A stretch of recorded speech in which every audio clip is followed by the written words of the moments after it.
새벽 5시, 김해국제공항의 복도는 고요했습니다. 매일 같은 시간, 같은 장소에서 청소도구를 꺼내던 그녀는 이날도 변함없이 자신의 사물함을 열었습니다. 오래된 청소 유니폼을 입고 카트를 준비하는 그녀의 손길은 노련했습니다. 할머니, 무릎은 좀 어떠세요? 이정화 할머니 옆에 젊은 환경미화원 수진가 다가왔습니다. 수진은 입사한 지 6개월 된 신입이었지만 이정화 할머니에게 늘 따뜻한 관심을 보였습니다. 괜찮아. 파스 붙이니까 많이 나아졌어. 수진야, 오늘도 힘내자. 이정화 할머니가 허리를 굽혀 바닥걸레를 꺼내는 순간 관리팀장 조현우의 날카로운 목소리가 들렸습니다. 여러분, 당장 모두 이리 모이세요. 환경미화원들이 한자리에 모였습니다. 조현우 팀장은 어제보다 더 굳은 표정으로 서 있었습니다. 오늘은 아주 특별한 날입니다. 글로벌 제약회사 CEO가 VIP로 방문합니다. 다들 아시죠? 하늘 메디텍의 존 리 회장이요. 어느 때보다 청결 상태를 신경 써주세요. 특히 그는 갑자기 목소리를 높이며 이정화 할머니 앞으로 성큼 다가갔습니다. 지난번에 당신 담당 구역은 엉망이었어요. 창문의 지문 자국은 기본이고 구석구석 먼지 투성이었다고 보고받았습니다. 나이 들어서 일하기 힘들면 그만두세요. 젊은 사람들도 많이 부직 중인데. 이정화 할머니는 고개를 숙인 채 말없이 서 있었습니다. 그녀가 담당했던 창문은 이미 3번이나 닦았지만 바깥면의 얼룩이 안쪽에서 보였던 것이었습니다. 팀장님, 그건 이정화 할머니 잘못이 아니었어요. 수진가 조심스럽게 말을 꺼냈지만 조현우 팀장은 그녀의 말을 자르며 손가락을 들이댔습니다. 여기서 일한 지 몇 개월 됐다고 감히 끼어들어요? 당신 같은 계약직이 운영에 대해 뭘 안다고? 당신도 자기 구역이나 제대로 관리하세요. 수진의 얼굴이 창백해졌습니다. 이정화 할머니는 살짝 수진의 손을 잡아주었습니다. 이정화 씨, 오늘 당신 담당 구역의 VIP가 지나갈 예정이니까 철저하게 청소하세요. 한 번이라도 실수하면 그 자리에서 해고입니다. 아시겠어요? 조현우는 비웃듯 말하며 청소 도구를 바닥에 내던졌습니다. 자, 이제 모두 각자 맡은 구역으로 가세요. 조현우 팀장이 자리를 떠나자 환경미화원들이 하나 둘 숨죽여 흩어졌습니다. 괜찮아요, 할머니. 팀장님 너무하세요. 괜찮아, 수진이야. 팀장님도 그저 윗분들 눈치 보느라 그러는 거야? 그녀는 조용히 걸레를 수진에게서 받아들고 천천히 청소 카트를 밀어 오늘의 담당 구역인 출국장으로 향했습니다. 지금까지 그랬던 것처럼 묵묵히 자신의 일을 해나갈 뿐이었습니다. 오전 11시 김해국제공항 VIP 통로는 어느 때보다 분주했습니다. 특별의전팀이 분주히 움직이며 마지막 점검을 마쳤고 보안요원들은 긴장된 표정으로 서 있었습니다. 곧 도착합니다. 모두 준비해주세요. 의전팀장의 말이 채 끝나기도 전에 검은색 리무진 행렬이 공항 전용 통로를 통해 들어왔습니다. 경호원들이 먼저 내리고 이어서 한 중년 남성이 차에서 내렸습니다. 존 리 글로벌 제약회사 하늘 메디텍의 CEO였습니다. 키가 크고 다부진 체격의 존 리는 정중한 자세와 카리스마를 지녔습니다. 존 리 회장님 협약식이 성공적으로 마무리되어 정말 기쁩니다. 한국과 하늘 메디텍의 협력이 전 세계 의료 발전에 큰 기여를 할 것입니다. 경제부 차관이 영어로 정중하게 인사를 건넸습니다. 존 리는 미소를 지으며 고개를 숙였습니다. 제가 더 감사합니다. 500억 원 규모의 백신 공장은 단순한 비즈니스가 아닌 인류 건강을 위한 투자입니다. 한국의 뛰어난 기술력과 우리의 연구력이 만나면 더 많은 생명을 구할 수 있을 것입니다. 뉴스 카메라가 그의 인터뷰를 담기 위해 가까이 다가왔습니다. 수행원들이 서둘러 동선을 정리했고 VIP 라운지로 향하는 길이 열렸습니다. 한편 출국장 바닥을 닦고 있던 이정화 할머니는 그 소란을 들었습니다. 그녀는 몸을 낮춘 채 열심히 바닥의 얼룩을 지우고 있었습니다. 조현우 팀장의 경고가 귀가에 맴돌았기에 그녀는 평소보다 더 꼼꼼하게 청소했습니다. 저 사람이 그 유명한 CEO구나. 이정화 할머니는 고개를 살짝 들어 지나가는 의전단을 바라보았습니다. 존 리와 그의 수행원들, 한국 정부 관계자들이 나란히 걸어가는 모습이 보였습니다. 그들의 신발이 그녀가 방금 닦은 바닥을 밟고 지나갔습니다. 그 순간 존 리가 우연히 이정화 할머니와 눈이 마주쳤습니다. 그는 잠시 걸음을 멈추고 미소를 지었습니다. 직원들과 기자들에 둘러싸인 그가 환경미화원에게 미소 짓는 모습은 어색하게 보였을지도 모르지만 그 눈빛에는 진심이 담겨 있었습니다. 이정화 할머니는 황급히 고개를 숙이고 다시 바닥을 닦기 시작했습니다. 의전단이 지나가고 공항은 다시 일상적인 소음으로 가득 찼습니다. 그녀는 청소 카트를 밀며 출국장 구석으로 이동했습니다. 저 멀리 귀빈실로 들어가는 존 리의 뒷모습이 보였습니다. 곧 그는 한국을 떠나 본국으로 돌아갈 것이고 이정화 할머니는 오늘도 변함없이 공항 바닥을 닦을 것입니다. 두 사람의 세계는 그렇게 다른 궤도를 그리고 있었습니다. 잠시 후 존 리 일행이 귀빈실에서 나와 출국장으로 향했습니다. 모든 프로토콜이 완벽하게 진행되고 있었습니다. 존 리는 한국 정부 관계자들과 마지막 작별 인사를 나누며 차분한 미소를 지었습니다. 존 리가 마지막 인사를 건넨 후 수행원들과 함께 출국 게이트로 걸어갔습니다. 이정화 할머니는 멀찍이 서서 바닥을 닦고 있었습니다. 그녀의 낡은 걸레가 차가운 대리석 위를 부지런히 오갔습니다. 그때였습니다. 낮지만 고통스러운 신음소리가 들렸습니다. 이정화 할머니는 고개를 들었습니다. 존 리가 갑자기 걸음을 멈추고 머리를 부여잡았습니다. 그의 얼굴이 순식간에 창백해졌습니다. 비서가 놀라 물었지만 존 리는 대답하지 못했습니다. 그는 이마에 식은 땀을 흘리며 비틀거렸습니다. 그리고 다음 순간 그는 바닥으로 쓰러졌습니다. 존 리의 몸이 대리석 바닥에 무겁게 떨어지는 소리가 공항 전체에 울려 퍼졌습니다. 수행원들이 급히 그에게 달려갔습니다. 바로 옆에서 청소하던 이정화 할머니는 깜짝 놀라 걸레를 떨어뜨렸습니다. 쓰러진 존 리는 온몸을 떨며 고통스러워했습니다. 그의 입에서 거품이 조금씩 나왔고 눈동자가 위로 치켜 올라갔습니다. 의사를 불러. 빨리. 누군가 소리쳤고 공항 직원이 급히 무전을 들었습니다. 주변은 순식간에 아수라장이 되었습니다. 사람들이 모여들었고 수행원들은 필사적으로 존 리의 상태를 확인하려 했습니다. 뒤로 물러나 주세요. 공간을 확보해 주세요. 보안 요원들이 외쳤습니다. 사람들이 원을 그리며 물러섰지만 공항 전체가 술렁이기 시작했습니다. 이정화 할머니는 조용히 뒤로 물러났지만 시선은 쓰러진 존 리에게 고정되어 있었습니다. 저기, 제가 의사입니다. 공항 의무실에서 백발의 중년 의사가 급히 달려왔습니다. 그는 사람들을 밀치고 존 리에게 다가갔습니다. 그의 가방에서 청진기와 혈압계를 꺼내 빠르게 확인했습니다. 증상이 어떻게 됩니까? 의사가 비서에게 물었습니다.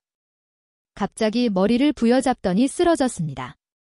가끔 편두통을 앓지만 이렇게 심한 적은 없었어요.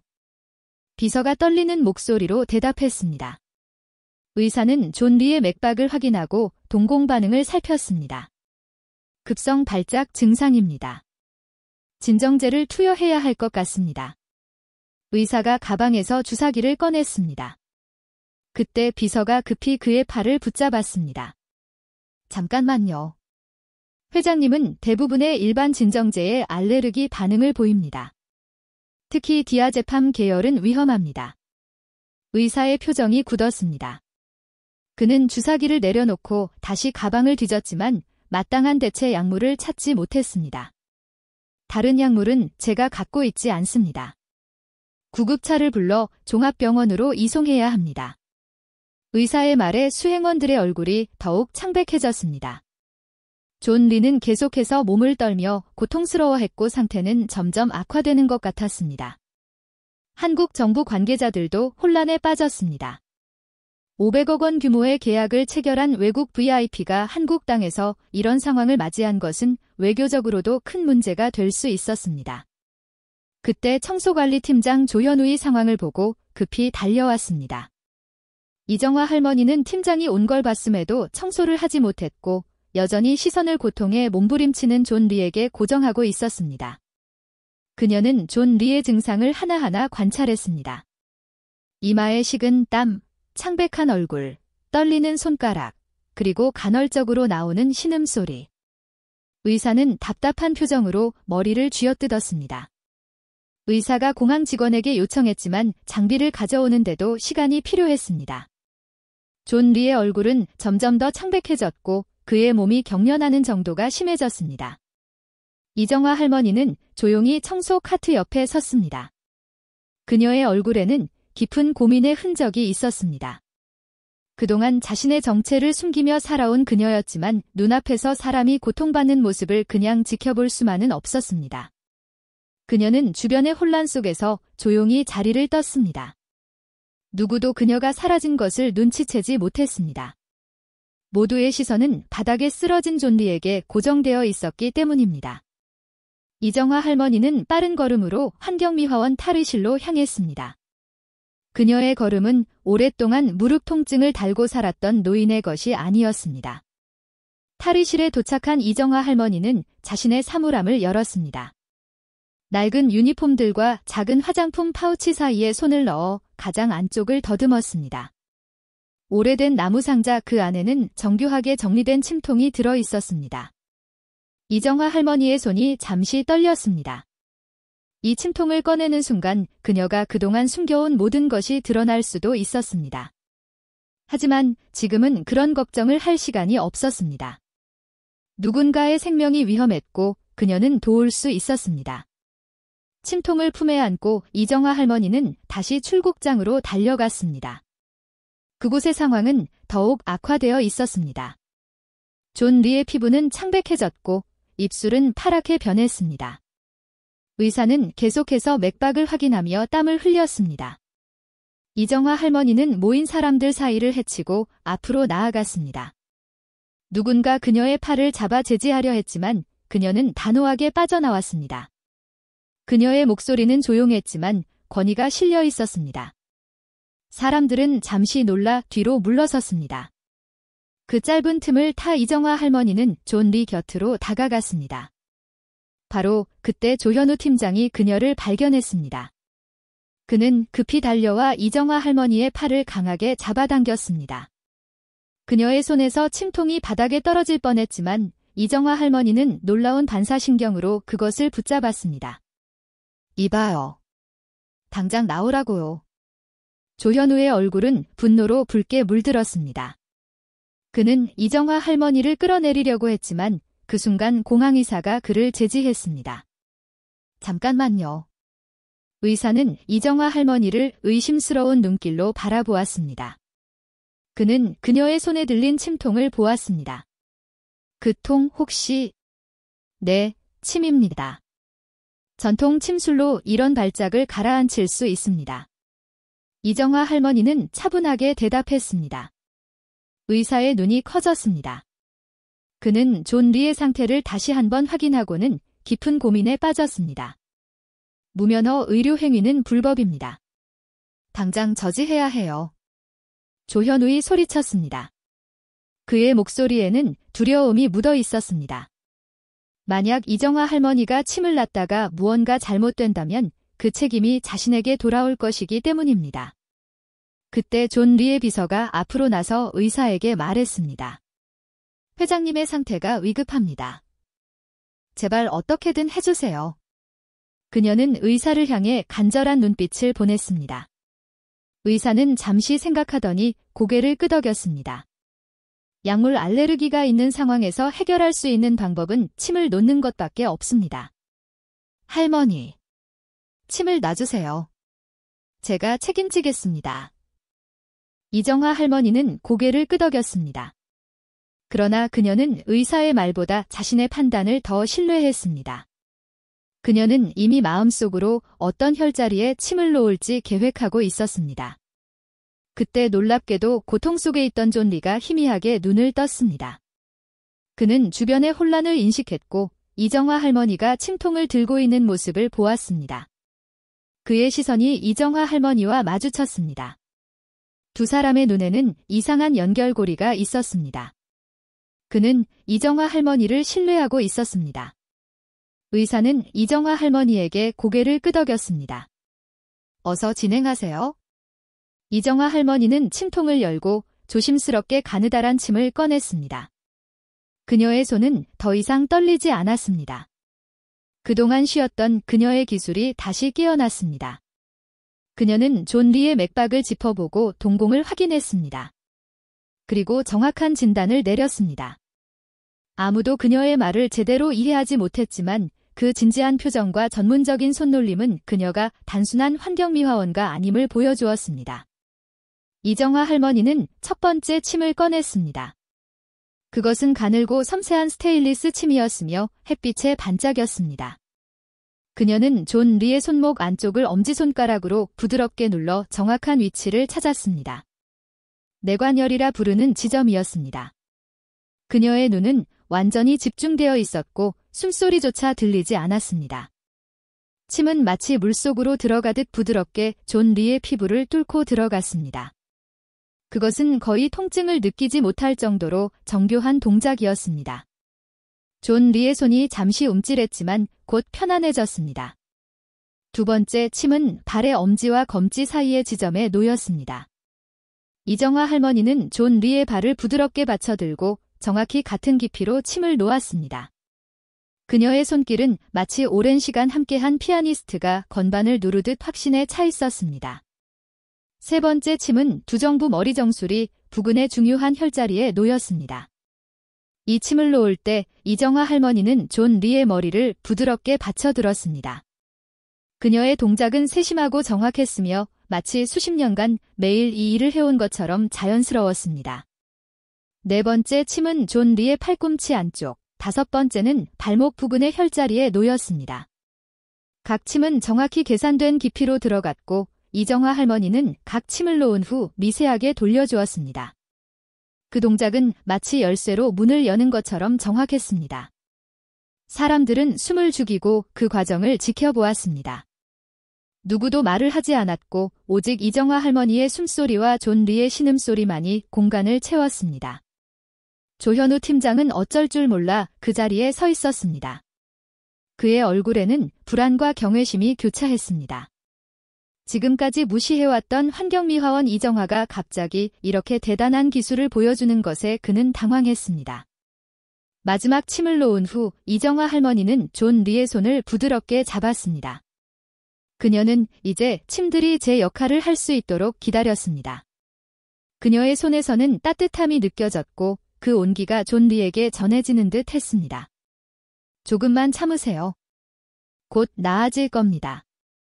그녀는 부드러운 목소리로 말했지만 존 리는 마치 그 말을 이해한 것처럼 미세하게 고개를 끄덕였습니다. 그의 호흡이 점차 안정되기 시작했고 얼굴의 창백함도 조금씩 사라졌습니다. 주변 사람들은 믿을 수 없다는 표정으로 상황을 지켜보았습니다. 그들의 눈앞에서 기적이 일어나고 있었습니다. 공항 의사조차 놀란 눈으로 존 리의 상태 변화를 관찰했습니다. 이정화 할머니는 그저 묵묵히 자신의 일을 계속했습니다. 그녀의 손길은 수십 년의 경험을 담고 있었고 그 손길 아래에서 존 리는 점차 안정을 찾아갔습니다. 시간이 흐르면서 불가능한 일이 일어나기 시작했습니다. 존 리의 창백했던 얼굴에 점차 혈색이 돌아왔습니다. 경련하던 몸의 떨림이 서서히 잦아들었고 이마에 맺혔던 식은땀도 멈췄습니다. 처음에는 아무도 그 변화를 믿지 못했습니다. 공항 의사는 존 리의 맥박을 다시 확인했습니다. 그의 얼굴에 놀라움이 번졌습니다. 그는 청진기로 존 리의 심장 소리를 들었습니다. 규칙적인 심장 박동이 들렸습니다. 불과 10분 전만 해도 위급한 상태였던 환자가 눈앞에서 회복되고 있었습니다. 존 리의 비서는 믿을 수 없다는 듯 입을 가리며 눈물을 글썽였습니다. 수행원들도 서로를 바라보며 안도의 표정을 지었습니다. 주변에 모였던 공항 직원들과 승객들은 작은 탄성을 내뱉었습니다. 마치 시간이 멈춘 것처럼 모두가 그 기적 같은 순간을 지켜보고 있었습니다. 이정화 할머니는 존 리의 맥박을 다시 확인했습니다. 그녀의 얼굴에는 안도감이 스쳤습니다. 그녀는 천천히 침을 한 개씩 뽑기 시작했습니다. 각 침을 뽑을 때마다 그녀는 작은 솜으로 혈자리를 부드럽게 눌러주었습니다. 마지막 침을 뽑은 후 존 리는 천천히 눈을 떴습니다. 그의 시선은 맑아졌고 고통의 흔적은 거의 사라져 있었습니다. 그는 자신의 주변을 둘러보다가 이정화 할머니의 얼굴에 시선을 고정했습니다. 그는 약한 목소리로 말했습니다. 이정화 할머니는 그저 고개를 끄덕였습니다. 그녀의 눈에는 말로 표현할 수 없는 복잡한 감정이 어려 있었습니다. 그리고 조용히 자리에서 일어났습니다. 누군가 소리쳤습니다. 공항 밖에서 사이렌 소리가 들렸고 구급대원들이 들것을 들고 빠르게 들어왔습니다. 그들은 존 리에게 다가가 상태를 확인하기 시작했습니다. 구급대원이 놀란 표정으로 보고했습니다. 의사는 이정화 할머니를 바라보며 경애의 눈빛을 보냈습니다. 이정화 할머니는 말없이 고개를 숙였습니다. 그녀는 자신의 침통을 조용히 닫아 주머니에 넣었습니다. 그리고 사람들의 시선을 피해 뒤로 물러났습니다. 그때 조현우 팀장이 자신의 실수를 깨달았다는 듯 급히 이정화 할머니에게 다가왔습니다. 그의 얼굴에는 당혹감과 놀라움이 뒤섞여 있었습니다. 그는 말을 제대로 잇지 못했습니다. 불과 몇 분 전까지 그녀를 저지하려 했던 자신의 행동이 부끄러워진 듯 했습니다. 이정화 할머니는 그를 바라보지도 않았습니다. 그녀는 조용히 자리를 피하기 시작했습니다. 사람들이 존 리를 둘러싸고 분주히 움직이는 틈을 타 그녀는 천천히 뒤로 물러났습니다. 존 리의 비서가 이정화 할머니를 발견하고 소리쳤습니다. 하지만 이미 늦었습니다. 이정화 할머니는 군중 속으로 사라졌고 그녀의 낡은 청소 유니폼은 다른 공항 직원들 사이에 섞여 보이지 않게 되었습니다. 사람들은 여전히 존 리의 상태에 집중하고 있었고 구급대원들은 그를 들것에 옮기기 시작했습니다. 존 리는 들것에 실려가면서도 주변을 둘러보았습니다. 그는 자신을 구해준 노인을 찾고 있었지만 이정화 할머니는 이미 보이지 않았습니다. 그의 눈에는 복잡한 감정이 서려 있었습니다. 그것은 단순한 감사함을 넘어선 무언가였습니다. 구급차가 존 리를 태우고 공항을 빠져나갔습니다. 사람들이 하나둘 흩어지기 시작했고 공항은 점차 일상으로 돌아갔습니다. 하지만 방금 전 일어난 일은 결코 평범한 사건이 아니었습니다. 조현우는 이정화 할머니를 찾아 공항 여기저기를 돌아다녔습니다. 그는 탈의실, 휴게실, 심지어 화장실까지 확인했지만 그녀는 어디에도 없었습니다. 그는 그동안 자신이 그녀에게 얼마나 무례하게 대했는지 깨달았습니다. 그리고 그녀가 얼마나 대단한 사람이었는지도. 한편 이정화 할머니는 공항의 한 구석, 아무도 찾지 않을 작은 창고에 숨어 있었습니다. 그녀는 떨리는 손으로 자신의 침통을 바라보았습니다. 이정화 할머니는 결심했습니다. 오늘 일이 있은 후 그녀는 더 이상 이곳에 있을 수 없었습니다. 모든 사람들이 그녀에 대해 궁금해할 것이고 그녀의 비밀이 드러날 위험이 컸습니다. 그녀는 자신의 청소 유니폼을 벗고 사복으로 갈아입었습니다. 그리고 조용히 공항을 빠져나갔습니다. 뉴스 속보가 전국에 퍼지기 시작했습니다. 하늘 메디텍 CEO 존 리, 인천공항에서 급성 발작으로 쓰러져 현재 부산대학교 병원에 입원 중이며 상태는 안정적. 뉴스는 그를 구한 신비로운 환경미화원 노인에 대한 이야기로 이어졌습니다. 하지만 그 주인공은 이미 사라진 후였습니다. 다음 날 아침 공항 환경미화원들의 출근 시간이 되었습니다. 직원들은 하나둘 탈의실에 모여 유니폼으로 갈아입었습니다. 어제 일어난 놀라운 사건에 대한 이야기가 휴게실을 가득 채웠습니다. 환경미화원들의 수군거림 사이로 조현우 팀장이 들어왔습니다. 그의 얼굴은 어제와 다르게 굳어 있었고 눈에는 걱정의 기색이 역력했습니다. 그는 시계를 확인한 후 주변을 둘러보았습니다. 직원들은 서로를 바라보며 고개를 저었습니다. 이정화 할머니의 사물함은 닫혀 있었고 그녀의 청소 카트도 그대로 놓여 있었습니다. 수진가 걱정스러운 목소리로 말했습니다. 조현우 팀장은 마음이 불편한 듯 손가락으로 탁자를 두드렸습니다. 그는 어제 이정화 할머니에게 했던 자신의 행동이 떠올랐고 그것이 그를 괴롭혔습니다. 일단 오늘 업무 시작합시다. 이정화 씨 담당 구역은 수진 씨가 맡아주세요. 직원들이 각자 맡은 구역으로 흩어진 후 조현우는 자신의 사무실로 돌아와 이정화 할머니의 인사기록을 찾아보았습니다. 그는 그녀의 집 주소와 연락처를 찾아 전화를 걸었지만 아무도 받지 않았습니다. 정오가 지나도 이정화 할머니는 나타나지 않았습니다. 조현우의 불안감은 커져갔습니다. 그는 마음을 결정하고 상관에게 보고한 후 직접 그녀의 집을 방문하기로 했습니다. 대전 외곽의 작은 아파트 단지 이정화 할머니의 집은 오래된 임대 아파트 5층에 위치해 있었습니다. 조현우의 초인종을 눌렀지만 아무 반응이 없었습니다. 그는 다시 한 번 그리고 또 한 번 눌러보았지만 여전히 대답이 없었습니다. 조현우의 옆집 문을 두드려 물었습니다. 문을 연 노인은 고개를 끄덕였습니다. 노인의 말에 조현우는 당혹스러운 표정을 지었습니다. 그는 허락을 구하고 이정화 할머니의 집 문을 열어보았습니다. 관리실에서 열쇠를 빌렸을 때 이미 그의 가슴은 무거웠습니다. 문을 열자 놀라운 광경이 펼쳐졌습니다. 집 안은 거의 비어 있었습니다. 필수적인 가구들만 남아 있었고 개인적인 물건들은 모두 사라져 있었습니다. 마치 오래전부터 떠날 준비를 해온 듯한 모습이었습니다. 며칠 후 부산대학교 병원 로비는 기자들로 가득 찼습니다. 글로벌 제약회사 CEO의 극적인 생환 소식은 전국적인 뉴스가 되었고 특히 공항 환경미화원 노인의 침술로 살아났다는 이야기는 모두의 관심을 끌었습니다. 잠시 후 병원 로비에 존 리가 등장했습니다. 3일간의 입원 치료를 마친 그는 놀랍도록 건강한 모습이었습니다. 그의 얼굴에는 생기가 돌았고 걸음걸이도 힘이 넘쳤습니다. 그는 한국어로 인사를 시작했습니다. 비록 서툴렀지만 그가 한국어를 구사하는 모습에 기자들은 놀란 표정을 지었습니다. 존 리 회장님, 어떻게 이렇게 빨리 회복하셨습니까? 의사들도 놀랐다고 들었습니다. 첫 번째 질문이 던져졌습니다. 존 리는 미소를 지으며 대답했습니다. 솔직히 저도 놀랐습니다. 20년 넘게 편두통으로 고생했고 세계 최고의 병원들을 다 가봤지만 완전한 치료법은 없었어요.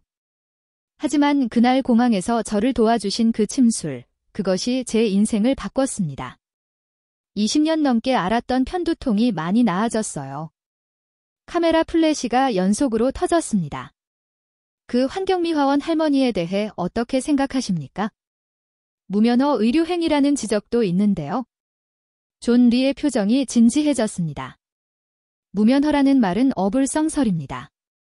저는 세계 각국의 의료 시스템을 연구했고 한국의 전통의학은 과학적으로도 그 가치를 인정받아야 한다고 생각합니다. 그분은 영웅입니다. 저를 살려주셨어요. 그는 잠시 말을 멈추고 생각에 잠겼습니다.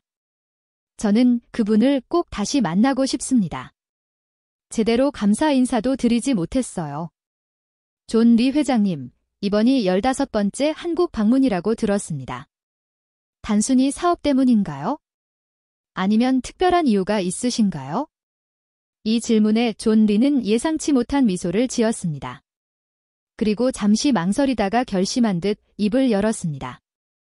지금까지 공개적으로 말한 적은 없지만 이번 기회에 말씀드리겠습니다. 저는 사실 한국계 입양아입니다.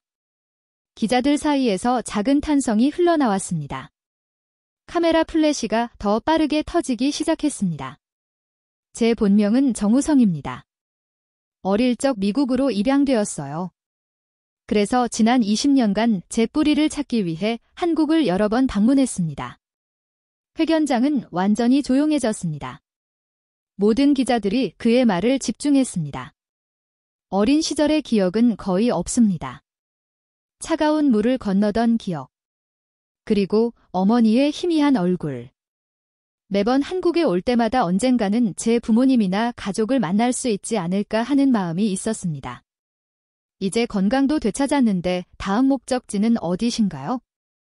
그는 깊은 숨을 내쉬었습니다. 저는 저를 도와주신 그분을 찾아갈 것입니다. 그리고 찾게 된다면 단순히 감사 인사만 드리는 것이 아니라 그분의 놀라운 의술을 세계에 알리고 싶습니다. 기자회견이 끝난 후 존 리는 병원을 떠나 차에 탔습니다. 차창 밖으로 부산의 풍경이 흘러갔습니다. 다음 날 김해국제공항의 VIP 출입구에 검은색 리무진이 멈췄습니다. 뒷좌석에서 존 리가 내렸습니다. 얼굴에는 건강한 혈색이 돌아와 있었습니다. 회장님, 공항에 직접 오실 필요까지 있을까요? 저희가 알아볼 수 있었는데요. 비서가 걱정스러운 표정으로 말했지만 존 리는 단호하게 고개를 저었습니다. 내 생명을 구해준 분이야. 직접 찾아뵙고 감사 인사를 드려야지. 공항 관계자들이 그를 맞이했습니다. 운영팀장이 앞으로 나섰습니다. 존 리 회장님, 방문해 주셔서 감사합니다. 존 리는 고개를 끄덕였습니다. 그의 눈은 주변을 살피고 있었고 무언가를 찾는 듯 했습니다. 그날 저를 구해주신 환경미화원분을 찾고 싶습니다. 그분께 제대로 감사 인사도 못 드렸습니다. 운영팀장의 표정이 어두워졌습니다. 네, 그 건에 대해서는 저희도 찾고 있습니다만 그날 이후 이정화 씨가 출근하지 않고 있습니다. 자택도 비워진 상태고요. 그렇군요. 존 리의 실망한 표정을 보며 운영팀장이 말을 이었습니다. 하지만 걱정 마세요. 저희가 최선을 다해 찾겠습니다. 존 리는 깊은 생각에 잠긴 얼굴로 고개를 끄덕였습니다. 그때 옆에 있던 조현우 팀장이 앞으로 나섰습니다. 회장님, 제가 도와드리겠습니다. 수질나는 직원이 있습니다. 이정화 할머니와 가장 가깝게 지냈어요. 그녀가 알고 있는 정보가 있을지도 모릅니다. 존 리의 눈에 희망의 불빛이 어렸습니다. 감사합니다. 모든 자원을 동원해주세요. 할 수 있는 모든 지원을 하겠습니다. 며칠 후 경상북도 작은 산골 마을. 해가 저무는 오후였습니다. 하늘빛 초영원이라는 작은 간판이 달린 2층 건물 주변으로 낙엽이 날리고 있었습니다. 요양원 뒤편 정원에서 한 노인이 휠체어에 앉은 할머니를 돌보고 있었습니다. 그녀는 환자의 어깨에 담요를 따뜻하게 덮어주었습니다. 할머니, 바람이 쌀쌀해졌어요. 이제 들어가시는 게 좋겠어요. 그 목소리는 분명 이정화 할머니의 것이었습니다. 그녀는 요양원 환자의 휠체어를 천천히 밀며 건물 안으로 향했습니다. 그녀의 얼굴은 평온해 보였지만 눈가에는 깊은 주름이 더 깊어진 듯 했습니다.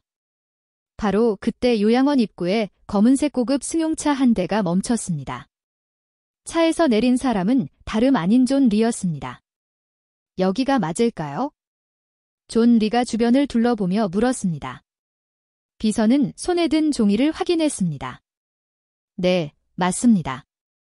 수진 씨가 알려준 주소와 일치합니다. 이정화 할머니의 오랜 친구가 요양원 원장이라고 했어요. 두 사람이 요양원 안으로 들어섰을 때 마침 이정화 할머니가 환자를 병실로 데려다주고 복도를 걸어 나오는 중이었습니다.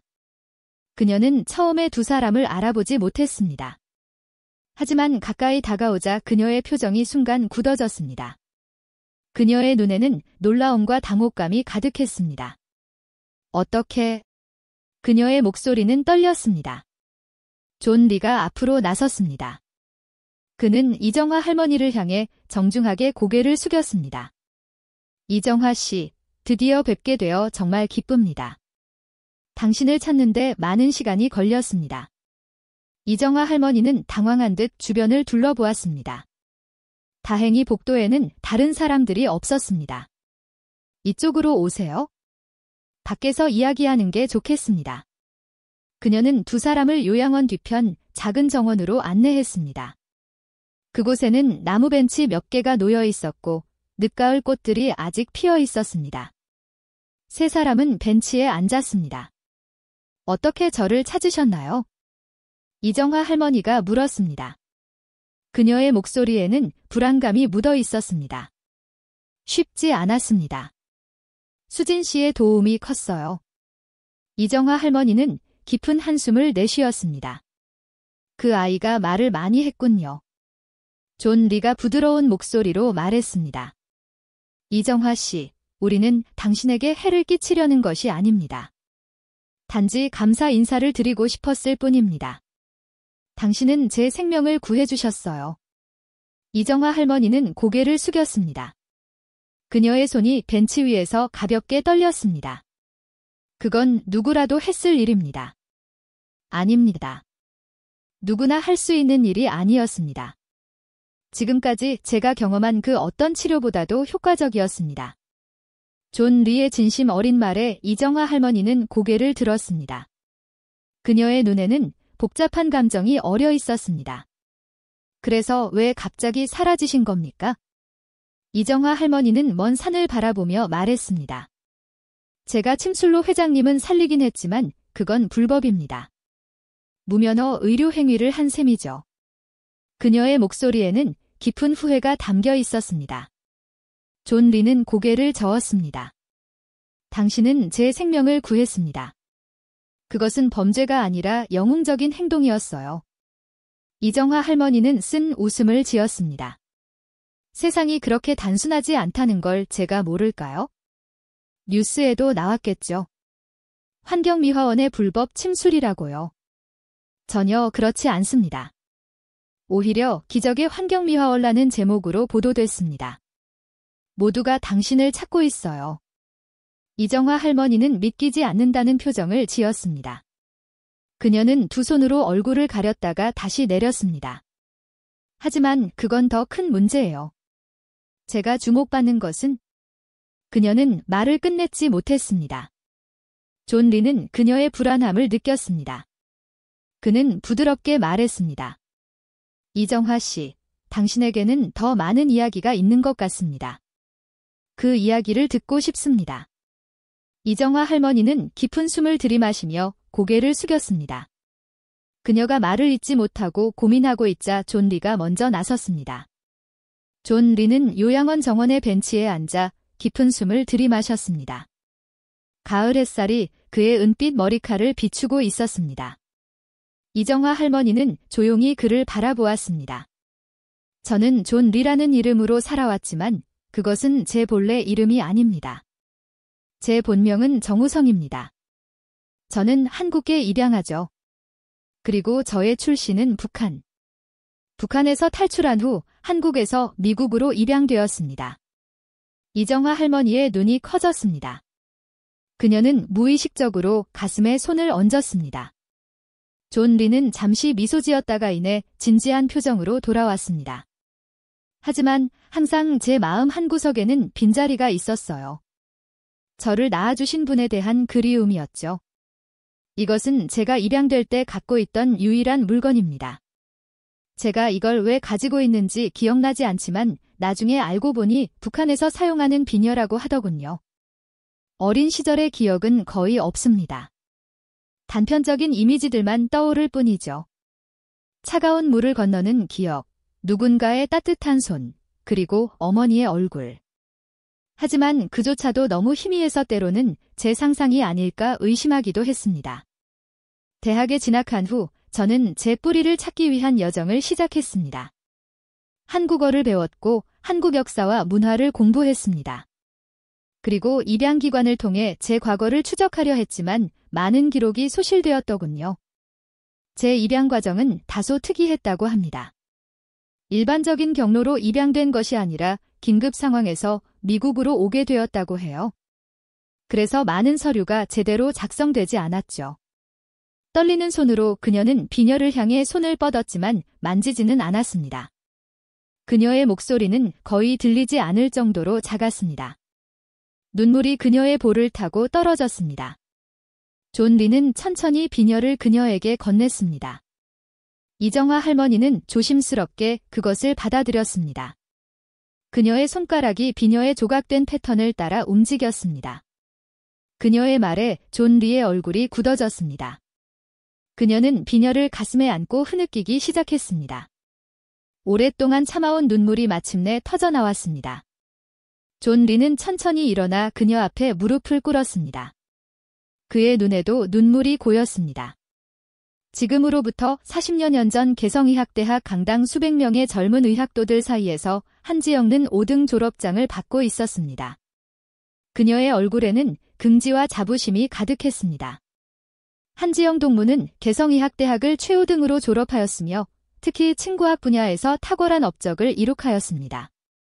연단에선 학장의 목소리가 강당에 울려 퍼졌습니다. 청중들의 박수가 쏟아졌습니다. 성인은 그 순간 자신의 미래가 찬란하게 빛날 것이라 믿었습니다. 졸업 후 성인은 개성중앙병원 층구가에 배치되었습니다. 그녀의 실력은 곧 인정받아 고위 간부들과 그 가족들을 치료하는 특별진료팀에 발탁되었습니다. 그의 가을 노동당 중앙위원회의 한 간부가 극심한 편두통으로 병원을 찾았습니다. 그와 함께 온 젊은 외교관이 있었습니다.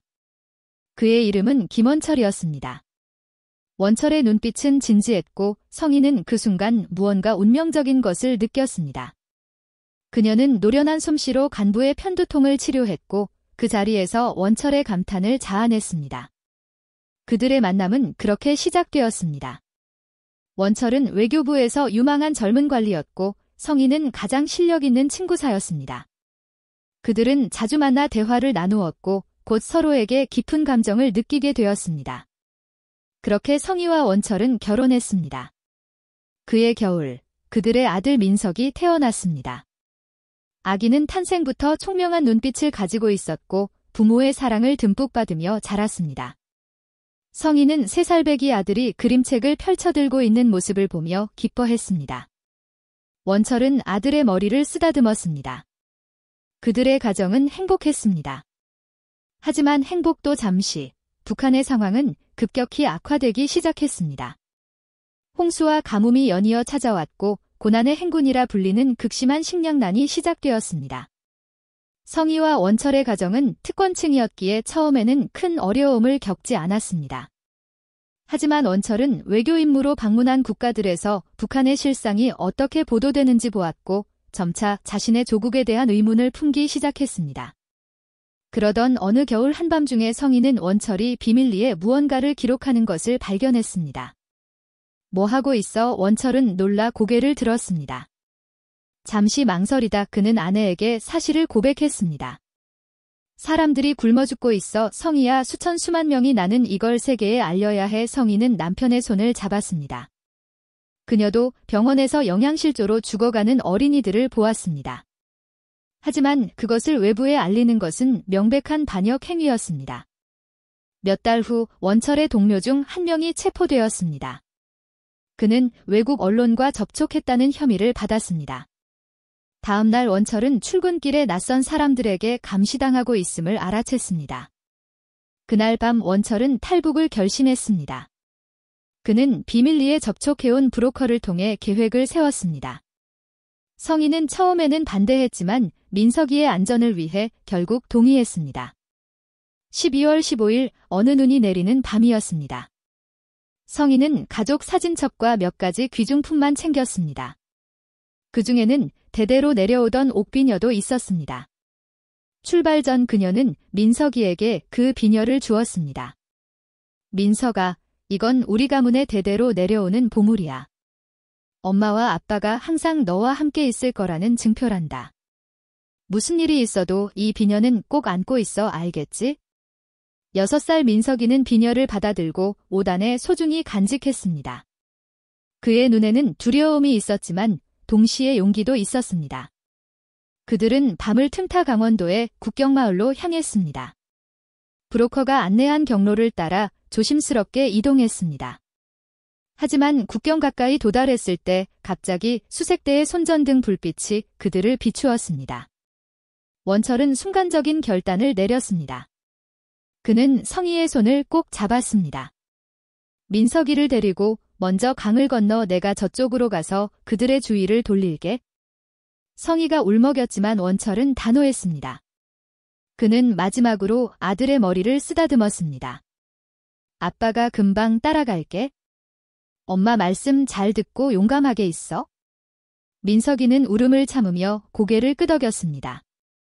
원철은 반대 방향으로 뛰어가며 큰 소리를 냈고 수색대는 그의 뒤를 쫓았습니다. 성인은 민석이의 손을 꼭 잡고 두만강으로 뛰어들었습니다.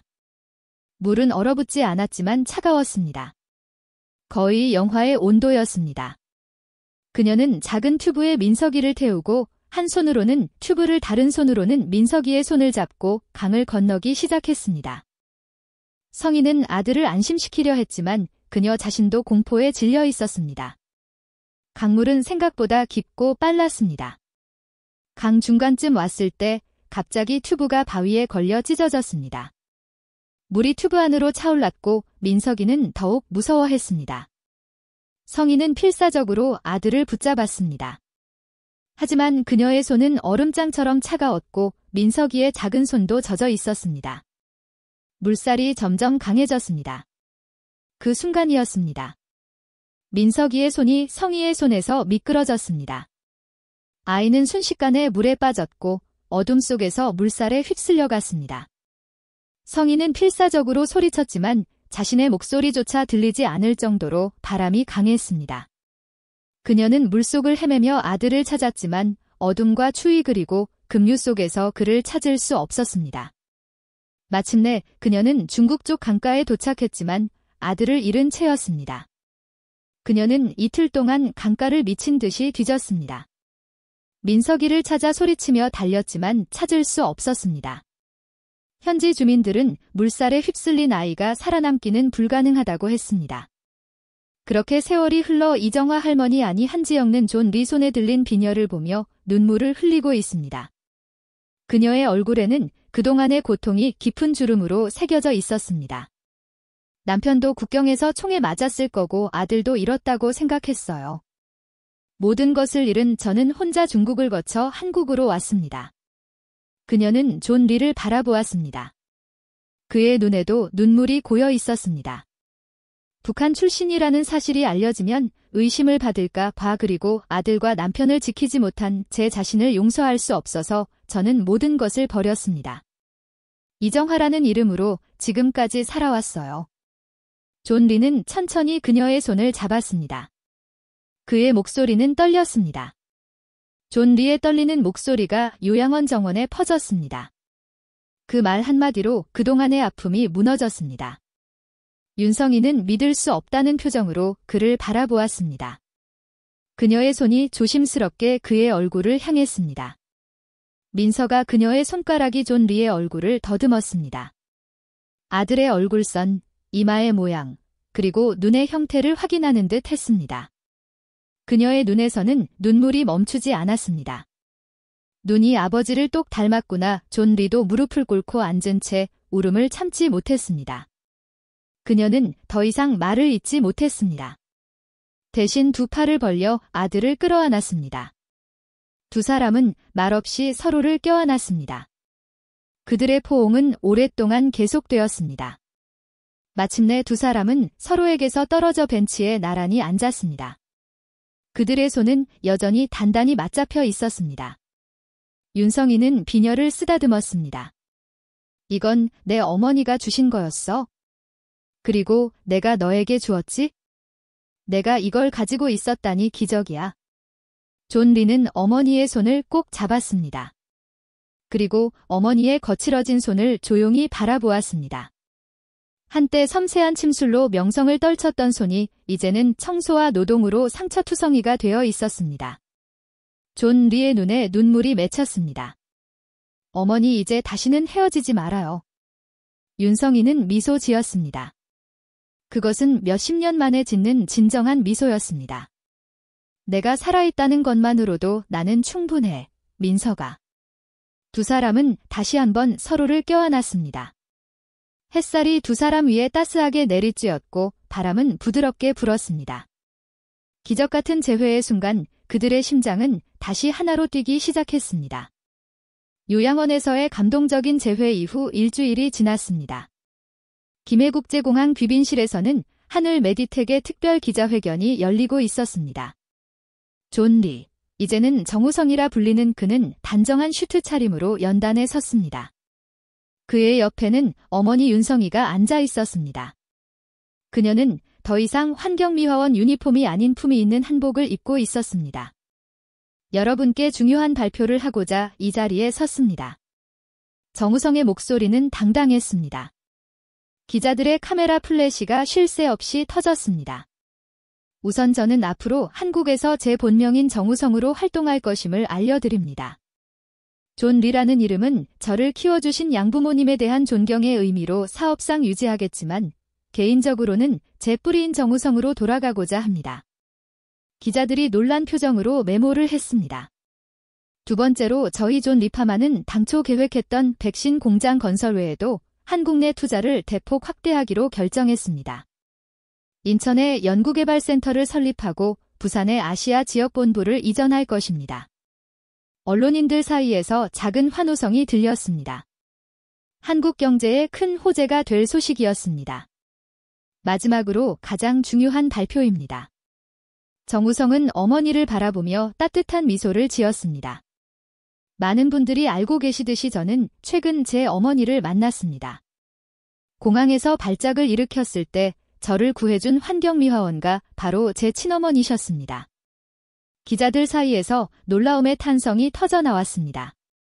이미 뉴스로 보도된 이야기였지만 직접 당사자의 입에서 듣는 것은 전혀 다른 감동이었습니다. 몇몇 기자들은 눈물을 훔치고 있었습니다. 이런 경험을 통해 저는 깊은 깨달음을 얻었습니다. 제 어머니께서 보여주신 놀라운 의술은 세계적으로 연구되고 발전되어야 합니다. 그래서 저는 윤성희 전통의학연구센터를 설립하기로 했습니다. 윤성희는 놀란 표정으로 아들을 바라보았습니다. 그녀는 이 계획에 대해 미리 듣지 못한 것 같았습니다. 이 센터는 한국 전통의학과 현대의학의 융합 연구를 목표로 합니다. 정우성은 단호한 표정으로 말을 이었습니다. 이 센터의 첫 번째 지부는 바로 이곳 김해국제공항에 설립될 것입니다. 제가 새 생명을 얻은 이곳에서 많은 사람들이 치유를 받을 수 있기를 바랍니다. 기자회견이 끝난 후 정우성과 윤성희는 공항 직원 식당으로 향했습니다. 그곳에서는 환경미화원들을 포함한 공항 직원들이 모여 있었습니다. 조현우 팀장이 맨 앞에 서 있었고 그 옆에는 이정화 할머니와 친했던 수진가 있었습니다. 여러분, 오늘 특별한 손님을 모셨습니다. 조현우이 말했습니다. 그의 목소리에는 진심 어린 존경심이 담겨 있었습니다. 이정화, 아니 윤성희 선생님과 그의 아들 정우성 씨입니다. 직원들이 박수를 쳤습니다. 윤성희는 쑥스러운 듯 고개를 숙였습니다. 조현우이 말했습니다. 선생님은 북한 최고의 친구학 전문이셨습니다. 탈북 과정에서 아들과 헤어지셨고 한국에서 새 삶을 시작하셨지요.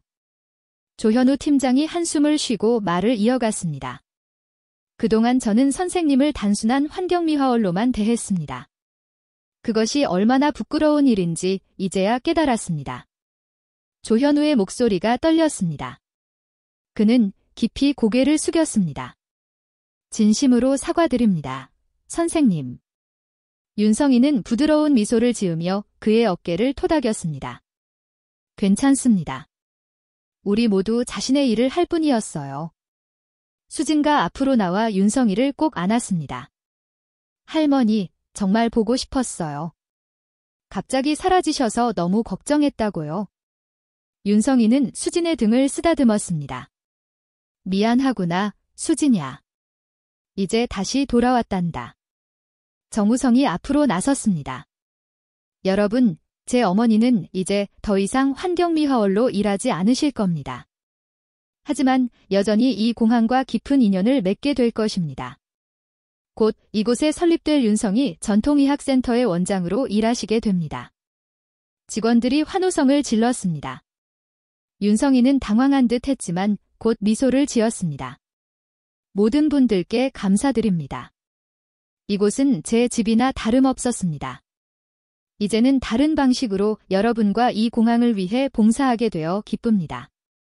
정우성은 자랑스러운 표정으로 어머니를 바라보았습니다. 윤성희는 아들의 손을 꼭 잡았습니다. 그녀의 눈에는 더 이상 슬픔이 아닌 희망의 빛이 어려 있었습니다. 1년 후 김해국제공항의 출국장. 여름 햇살이 커다란 유리창을 통해 쏟아져 들어왔습니다. 공항은 여행객들로 북적였고 모두가 각자의 목적지를 향해 분주히 움직이고 있었습니다. 출국 수속을 받던 한 외국인 남성이 갑자기 비틀거렸습니다. 그는 이마에 식은 땀을 흘리며 주변 의자를 붙잡았습니다. 그의 얼굴이 창백해졌고 호흡이 가빠지기 시작했습니다. 괜찮으세요? 근처에 있던 공항 직원이 다가와 물었습니다. 남성은 대답하지 못했고 점점 더 상태가 나빠지는 것 같았습니다. 곧 다른 직원들도 모여들었습니다. 급성 발작 같습니다. 바로 도움이 필요해요. 누군가 말했습니다. 그때 조현우 팀장이 현장에 도착했습니다. 그는 상황을 빠르게 파악한 후 결단력 있게 지시했습니다. 윤성희 선생님 센터로 모시죠. 가장 가까운 의료시설입니다. 1년 전 같았으면 상상도 할 수 없었던 일이었습니다. 공항 직원들은 신속하게 휠체어를 가져왔고 외국인 남성을 윤성의 전통의학센터로 안내했습니다. 센터는 공항 중앙에 위치해 있었습니다. 현대적인 디자인의 유리문 위에는 윤성의 전통의학센터라는 글자가 한글과 영어로 표기되어 있었습니다. 문이 열리자 깔끔하게 정돈된 한국 전통 스타일의 인테리어가 눈에 들어왔습니다. 나무와 한지로 꾸며진 공간은 공항의 현대적인 분위기 속에서도 독특한 고요함을 자아냈습니다. 중앙에 있는 접수대에서 수진과 환자를 맞이했습니다. 그녀는 더 이상 환경미화원가 아니었습니다. 윤성희의 추천으로 센터의 행정 책임자가 되었습니다. 급성 발작으로 보입니다. 원장님께 바로 안내해 드릴게요. 수진은 침착하게 대응했습니다. 그녀는 휠체어에 앉은 남성을 치료실로 안내했습니다. 치료실에서는 윤성희가 기다리고 있었습니다. 그녀는 더 이상 환경미화원 유니폼이 아닌 정갈한 연보라색 전통 한복을 입고 있었습니다. 그녀의 머리는 단정하게 올려져 있었고 작은 비녀가 꽂혀 있었습니다. 1년 전과 비교해 그녀의 얼굴은 더 생기 있고 편안해 보였습니다. 어떤 증상인가요? 윤성희가 차분한 목소리로 물었습니다. 수진과 상황을 설명하는 동안 그녀는 환자의 맥박을 짚어보고 동공 반응을 확인했습니다. 신경성 발작이군요. 기가 균형을 잃었습니다. 윤성희는 침통을 열었습니다. 그녀의 손길은 1년 전 공항 바닥에서 침을 놓았을 때와 마찬가지로 정확하고 섬세했습니다. 다만 이제는 그 행동에 자신감과 당당함이 더해져 있었습니다. 그녀는 정확한 혈자리에 침을 놓았고 환자의 상태는 놀랍도록 빠르게 안정되기 시작했습니다. 그가 눈을 뜨자 윤성희는 따뜻한 차를 내밀었습니다. 천천히 드세요. 기온이 돌아올 겁니다. 치료가 끝날 무렵 센터의 문이 열리고 정우성이 들어왔습니다. 그는 이제 한국과 미국을 오가며 사업을 운영하고 있었지만 가능한 한 자주 어머니를 방문했습니다. 어머니, 오늘도 환자를 치료하고 계시네요. 정우성은 미소를 지으며 다가왔습니다. 윤성희는 아들을 보자 얼굴이 환해졌습니다. 민서가 오늘 오기로 했었지? 잊고 있었구나. 회의를 일찍 마쳤어요. 어머니와 저녁 식사를 하려고요. 정우성은 치료가 끝난 외국인 환자를 보았습니다. 그 남성은 이제 완전히 회복된 듯 편안한 표정을 짓고 있었습니다. 환자분의 상태가 많이 좋아 보이네요. 윤성희는 겸손하게 고개를 끄덕였습니다. 단순한 기의 불균형이었어. 환자가 영어로 감사 인사를 전했고 수진과 통역을 도왔습니다. 그는 깊이 고개를 숙이며 기적 같은 회복에 놀라움을 표했습니다. 환자가 떠난 후 정우성은 어머니의 손을 잡았습니다. 윤성희는 아들의 얼굴을 부드럽게 쓰다듬었습니다. 창밖으로는 비행기 한 대가 하늘로 날아오르고 있었습니다. 이제 가자. 오늘은 특별한 저녁을 준비했단다. 윤성희는 센터에 불을 끄고 아들과 함께 나갔습니다. 그들 뒤로 윤성의 전통의학센터의 문이 부드럽게 닫혔습니다. 내일 아침 그녀는 다시 이곳에서 도움이 필요한 사람들을 치료할 것입니다. 더 이상 환경미화원가 아닌 자신의 진정한 이름과 정체성을 가진 의사로서 기다림 끝에 찾은 기적 같은 재회. 과거의 아픔을 딛고 새로운 시작을 한 모자, 그들의 이야기는 공항을 오가는 수많은 사람들에게 희망의 메시지가 되었습니다. 때로는 인생의 가장 어두운 순간 속에서도 놀라운 기적이 기다리고 있다는 것을